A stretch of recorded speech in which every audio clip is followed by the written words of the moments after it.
notre objectif de zéro accident dans ce projet, chacun doit veiller au respect strict des interdictions enseignées à l'induction individuelle qu'on a déjà passé sur cette plateforme. En guise de rappel, voici 4 règles indispensables à notre objectif de zéro accident. Premièrement, il est interdit de fumer la cigarette, la drogue, l'alcool et formellement interdit de prendre les médicaments capables de réduire votre vigilance dans l'exercice de votre métier dans la zone de travail. Pour la cigarette en particulier, nous avons une zone aménagée. Pour pouvoir fumer, il faut prendre la cigarette et l'allumette après avoir respecté la règle d'hygiène, puisque nous utilisons forcément les produits qui sont dangereux pour la santé des travailleurs. Il faut se débarrasser de ces différents produits avant de prendre la mèche de cigarette et aller dans la zone fumeur, fumer. Mais dans la zone de travail où les zones d'affiche interdiction sont affichées, c'est formellement interdit. 2. Il est interdit d'utiliser le téléphone portable dans le chantier, surtout dans les zones à atmosphère explosive, sans oublier l'interdiction de l'utiliser en conduisant les véhicules et engins de chantier. Nous avons mis un accent sur les zones à atmosphère explosive dans la mesure où ils contiennent déjà 2 éléments qui constituent ici l'élément de base pour allumer le feu. Nous savons qu'on l'appelle souvent un triangle de feu, les combustibles, les carburants et l'énergie d'activation. Donc le téléphone, à travers ces ondes qu'il émet, peut ici représenter l'énergie d'activation. Dans les zones atmosphère explosive, nous avons déjà le carburant et les combustibles. Donc il faut éviter l'utilisation des téléphones portables. Ce n'est pas seulement dans les dépôts hydrocarbures, donc dans nos différentes stations, ou dans nos différents entrepôts, dans nos différents magasins. Il y a aussi des différents endroits que nous avons où nous stockons ces produits explosifs. Donc, il faut respecter l'interdiction de l'utilisation du téléphone portable.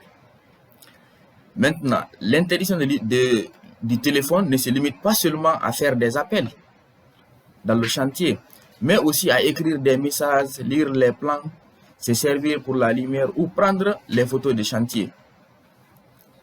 Ce qu'il faut prévoir, il faut toujours imprimer les plans, éclairer la zone de travail avec les luminaires adaptés et choisir un moment opportun pour les photos de chantier. Ou pour faciliter les tâches, utiliser les caméras de surveillance. Pour la communication interne, utilisez les talkie-walkie et les points de communication installés dans l'entreprise, comme les téléphones fixes qui sont là, dans les différentes guérites. Il faut les utiliser et éviter de rentrer même dans le chantier avec les téléphones portables. Il est interdit, c'est notre 3e règle, il est interdit de manger dans le chantier, afin d'éviter les maladies causées par les éléments chimiques et naturels utilisés.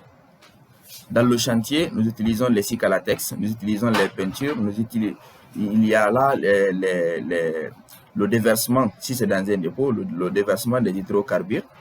Donc, ce sont les éléments chimiques qui sont très dangereux pour le corps humain.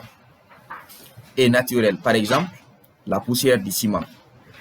C'est un élément qui est très dangereux pour notre santé. Nous allons plus tard faire une réunion de sécurité sur les risques liés au ciment, frais et sec. Donc, ou la poussière du sable, la poussière des granites, la poussière du bois et même de la peinture. Sans oublier la fumée des engins utilisés pour le travail. Donc, manger dans le chantier, c'est exposer sa santé. Tandis que nous avons tous appris notre métier pour se servir et non pour mourir. Donc, il faut respecter l'interdiction de manger dans le chantier. Nous avons une zone aménagée pour cela. Respectez-le. Il est obligatoire de veiller au port des équipements de protection individuelle adaptés à la tâche à réaliser.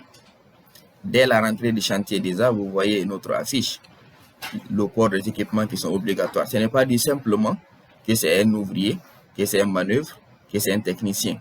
Ça, c'est pour l'ensemble des personnes qui vont fréquenter le chantier, quel que soit le rang que tu occupes, quel que soit le poste que tu occupes. Il faut le respect strict du port des équipements de protection individuelle, adapté à la tâche à réaliser et à l'utilisation correcte des équipements de protection collective mis à disposition dans les zones de travail, comme les rampes. S'il s'agit des travaux en hauteur, le respect strict de l'utilisation des harnais et des lignes de vie. Donc, il faut respecter cela.